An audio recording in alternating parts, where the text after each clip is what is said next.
collective need within the Filipino psyche. I start with that because the widespread adulation she receives transcends sports. It represents a profound search for a cohesive Filipino identity that can confidently assert itself internationally. This victory serves as a vital antidote for our collective disillusionment and a boost to our Filipino pride. Kailangan natin ito upang muling iangat ang ating pambansang dangal. Kawawa naman tayo. For many of us, continuing to believe with Ninoy Aquino that the Filipino is worth dying for, and yes, living for, feels like an unsustainable burden. Minsan, from Rome, iniisip ko talagang ang hirap mahalin minsan ng Pilipino. And those of you who love our country, those of you who desire to be proud about who we are, would know what I mean. My skepticism is justified when we confront our decayed public institutions. The moral silence surrounding, for example, extrajudicial killings, and the systemic impunity of the corrupt, to name but a few festering wounds in our society. However, by succeeding on the world stage independently and against immense odds, Alex Ayala redefines the parameters of our potential, offering a blueprint for a national identity rooted in merit, hope, and global excellence. This historic search for a dignified national identity finds its foundational echo in Jose Rizal's Noli Me Tangere, and you know, particularly through the enduring archetype of Pilosopo Tasio. Tasio serves as a reminder that even during the darkest periods of colonial oppression, enlightened minds actively labored to shape the nation's future. Recognizing that his insights were ahead of his time, he wrote for a future, more educated generation, poignantly observing that not everyone was asleep in the night of our ancestors. Maganda to sa Filipino, hindi lahat ay nahihimbing sa gabi ng ating mga ninuno. Pilosopo Tasio's vision was predicated on the eventual, inevitable awakening of the Filipino consciousness against systemic injustice. He dreamt of a time when collective grievances would finally command a hearing. Tasio's philosophy of resilience, illustrated by the flexible stalk that bends with the storm, rather than breaking, parang bamboo, parang palay, offers a profound framework for cultural survival. This perspective underscores the vital, enduring role of critical thinkers, including rebels, who safeguard the flame of knowledge, a theme that remains urgently relevant to contemporary discourse on Philippine education and philosophical practice. After more than 4 years in exile in Rome, I am delighted to be here to reconnect with my alma mater, with my fellow partners in mission, and to go back to my first love. I took up philosophy and letters at De La Salle University. I'll tell you a little bit why I shifted from economics to philosophy and what that romantic journey took. It is today a homecoming I have long anticipated, partly because of the Roman Ferragosto and the terrible heat wave in Rome, only to come back to the Philippines in this terrible rainy season. But I am here certainly not because I am keen on watching in person the political drama unfolding at the Senate. But to paraphrase a now another viral quote from my new idol, Private Prosecutor Attorney Lorna Kapunan, I would rather that we get over this delaying tactics so we all have time to enjoy watching The Odyssey. Thank you, Professor JJ, for the invitation. I am delighted to be here, standing together with a community of dreamers and rebels, dedicated to an enduring quest, philosophical education as a vision for lasting peace. Initially, I thought that sounds like a pang-universe question, di ba? Lasting peace. But your theme, very much like Kapunan's comfort watch, needs to be given the necessary attention these days especially, precisely because the consequences of settling this issue aside is already affecting us, and we do not have the luxury of time to remain apathetic or unengaged. Let me bore you for a while to explain the context I am coming from. My primary responsibility these days in congregational leadership is to visit, animate, and occasionally talk or ask irreverent questions of our revered Lasallian colleagues. In our general chapter, that's the biggest body of the Lasallian Institute, we were called to be audacious and prophetic. And that audacity took the form of help build a world that is more just, free, and fraternal. You can look at the world today. Tell me, where in the world can you see a society that is just, free, and fraternal? We need to do that by actively searching for and creating new pathways for a global, at least for LaSalle, an educational mission. The network of LaSalle institutions and communities in the world span around 1,100 schools in around 80 countries. I am relieved to report that my recent journey to South Sudan marked my 76th sector visit. But before a UAAP sports columnist could write a blind item on my visit to the land of giants, because our students there are 6'5", 7-footers, I wish to put on record that the visit was never meant to be an official scouting trip for the DLSU men's basketball. No. But levity aside, in all those travels, my main preoccupation and pain is to understand the mission of our schools. The questions that you were asking. What is the mission of a school, a revered school? And what is, at least for LaSalle, our enduring legacy for the past 340 plus years? So many times, I visit our schools, but I look past the classroom walls, transfixed at the unfolding socio-political environment on which the survival of our schools depend. For after all, in most societies, schools are truly dependent on government.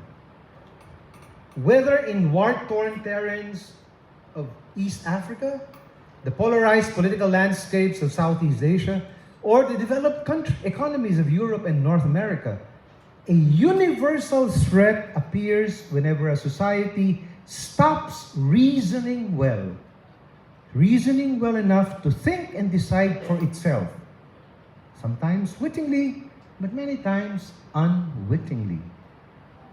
The usurper could very well be a populist leader, an army troll, a political dynasty, a religious cult, an algorithm, a mob mentality, a mega corporation, or the devil itself.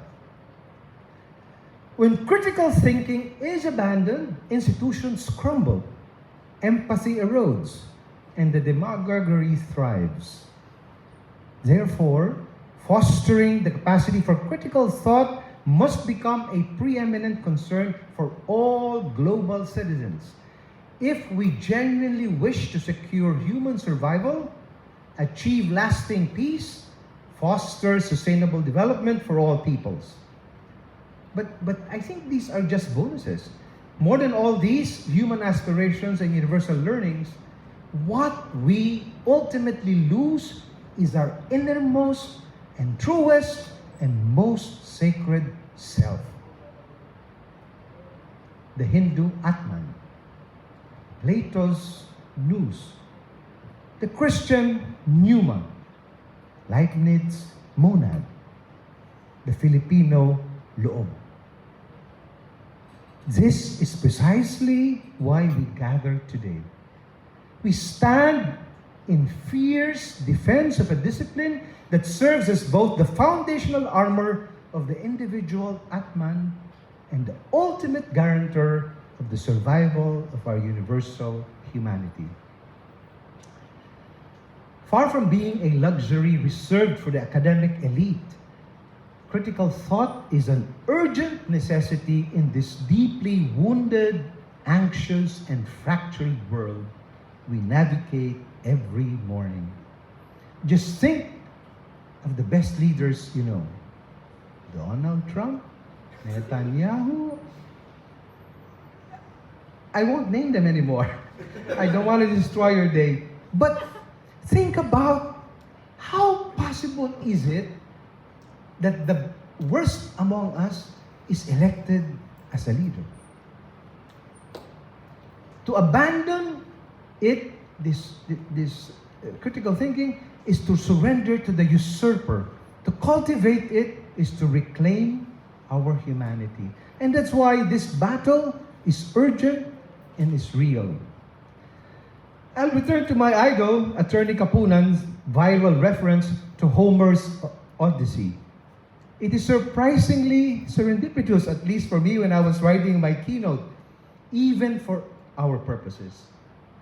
In that beautiful epic, while the hero is lost at sea, an army of arrogant, greedy suitors invades his home, slaughtering his livestock, drinking his wine, and systematically consuming his estate from inside and out. As in Homer's epic, Philippine philosophical education faces its own siege by modern suitors.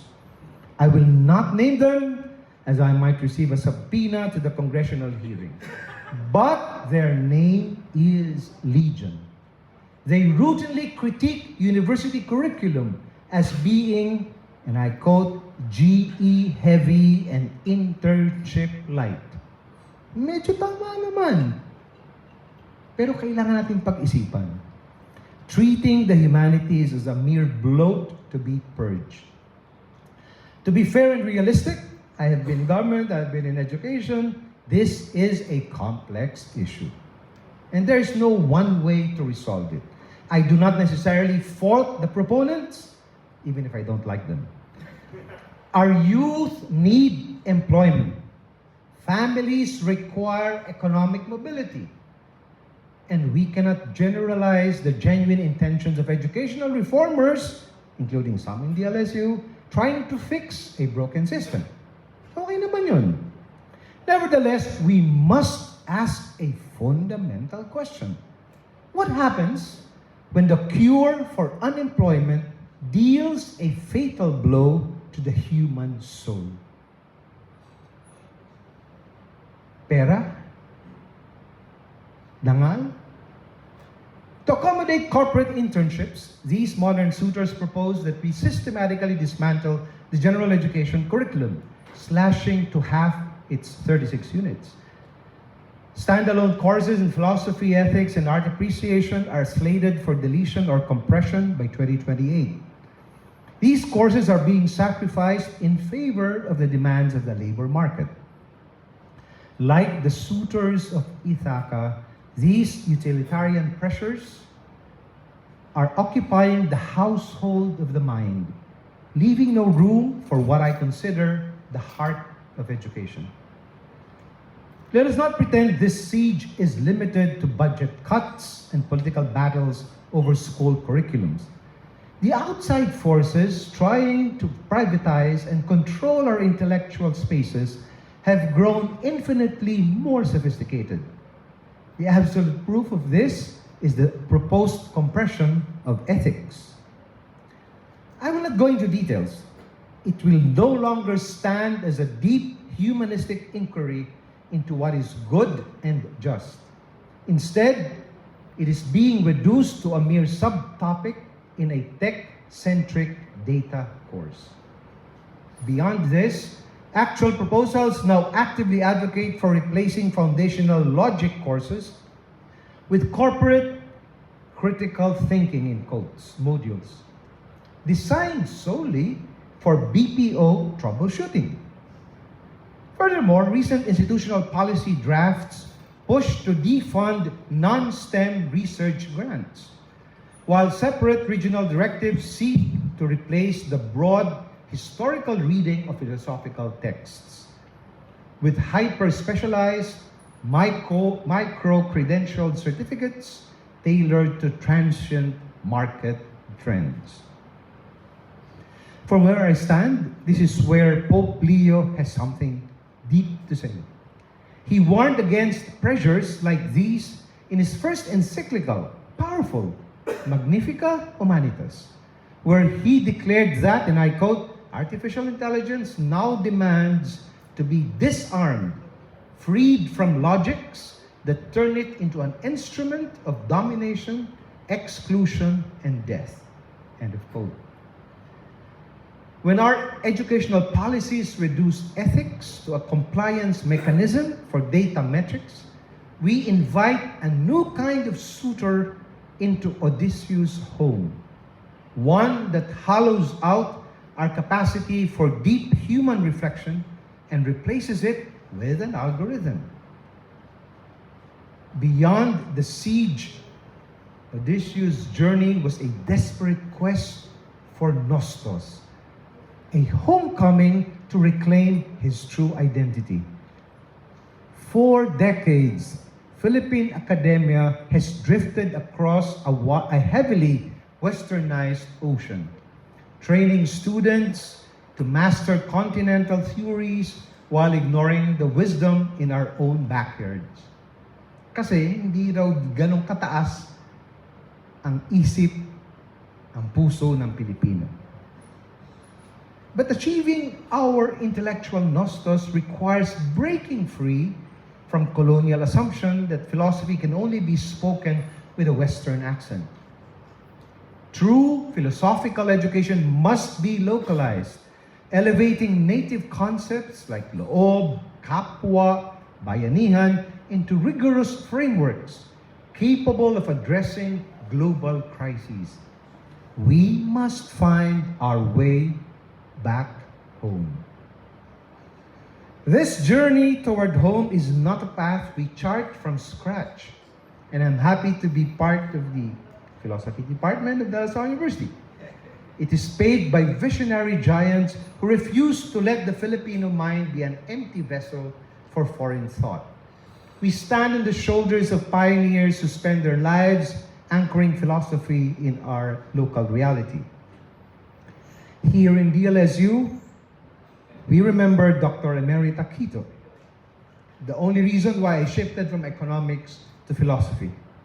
I looked at all the numbers. We had wonderful teachers in economics, and I wanted to be rich as well. But I just could not bring the numbers into my heart. And I go into this mandatory subject, philosophy 1, and I was mesmerized by the first lecture of Professor Quito in Filipino. Dr. Quito shattered linguistic barriers by writing and teaching philosophy in Filipino, proving that our national language has the depth and nuance to handle existentialism, phenomenology, and metaphysics. Alongside her stands Dr. Jose de Mesa, whose breakthrough work in indigenous culture theology masterfully rearticulated the sacred through local paradigms. None of those Augustinian and Thomistic ideas. He transformed those concepts like utang na loob from mere social depth into profound structures of grace and relationality. What beautiful way of experiencing God using very concepts I grew up with in Batangas. In his recent discurso, I moved to UST, Discurso de Apertura in UST, Professor Emeritus Alfredo Co issued a striking challenge to your generation. He says, if we allow humanities to be digitized and downsized away, we lose the very vocabulary of the soul, surrendering our hard-won intellectual identity to the cold metrics of a machine. He challenged scholars to build a modern identity, stating, and I quote, "This is not a superficial rebirth of what once was, but the first genuine flowering of what we have uniquely become, the vanguard of a new hybrid modernity that deploys its colonial past as a springboard into the 21st century." End of quote. Dr. Ko further urged the new generation to take a courageous stride toward a powerful synthesis of becoming, emphasizing that the task of architecting this legacy is now in their hands, your hands. Yet the path home is beautiful, but it is fraught with peril. Just as Odysseus had to navigate past the sirens, whose intoxicating melodies lured sailors to their doom, our students and educators sail a digital ocean filled with deceptive songs of historical revisionism, fake news, and hyper-realistic deepfakes designed to erode our democracy. This manipulation is a psychological continuation of a deeper national trauma, the same political machinery that once normalized the brutality of the Duterte administration's war on drugs, where thousands were reduced to cold statistics under Oplan Tokang, is now deployed to sanitize our collective memory. These algorithms appeal to emotional insecurities, whispering that past atrocities never happened. Corruption is efficiency, and autocracy is peace. Friends, this is not the way to go. In this toxic landscape, philosophy is the rope that binds us to the mast of objective truth. We cannot simply plug our students' ears.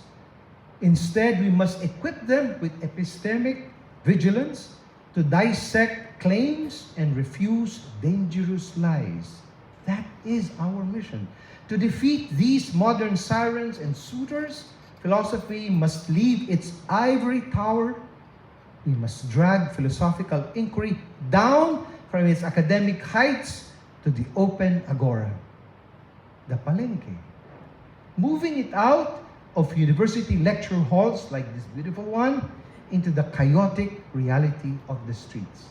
May baha, mabaho, pero doon naglalakad ang mga tunay na tao. It must migrate from the quiet sanctuary of our cathedrals straight to the roaring pavement of Plaza Miranda. We must bring ethical literacy closer to the minds, hearts, and literal stomachs of ordinary Filipinos, proving it is not an academic luxury. And you don't have to have a doctoral degree to philosophize. It is in the heart and the mind of every human being to think and to think hard and to think right. But the ultimate diagnostic tool to treat the systemic cancer, this is the systemic cancer of Philippine politics. If we are to withstand the suitors of utilitarianism, the automated illusions of AI, and the modern sirens of disinformation, philosophical education must undergo a radical inward transformation. Huwag nating palaging sisihid yung mga nasa labas, yung mga naglilika ng batas. Maganda rin ito na tingnan natin yung ating sarili, baka naman meron din tayong pagkukulang. Baka naman kailangan din tayo bumaba doon sa ating ivory tower. For too long, to be honest, academia has treated philosophy as a blood sport. an arena of isolated egos, aggressive debates, and intellectual one-upmanship. True wisdom, however, is not a weapon to wield against an opponent, nor is it an individual asset. Authentic dialogue recognizes that no one, even the wisest among us, regardless of academic status or intellect, holds a monopoly on truth.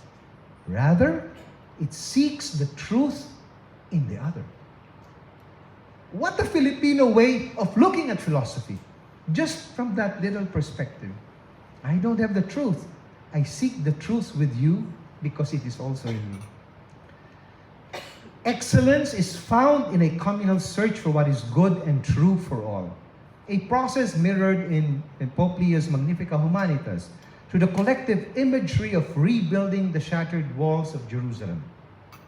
We do not find truth by standing alone in a spotlight, but by building it together.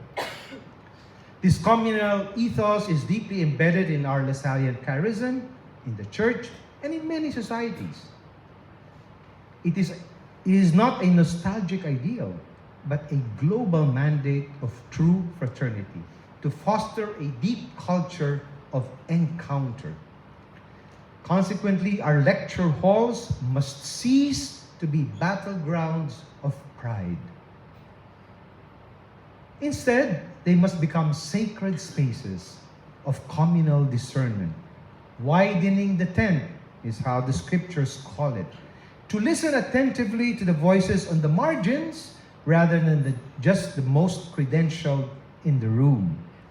When we teach our students to reason together rather than fracture into tribal factions, we practice philosophy as an act of association, transforming truth into a shared horizon we walk toward hand in hand.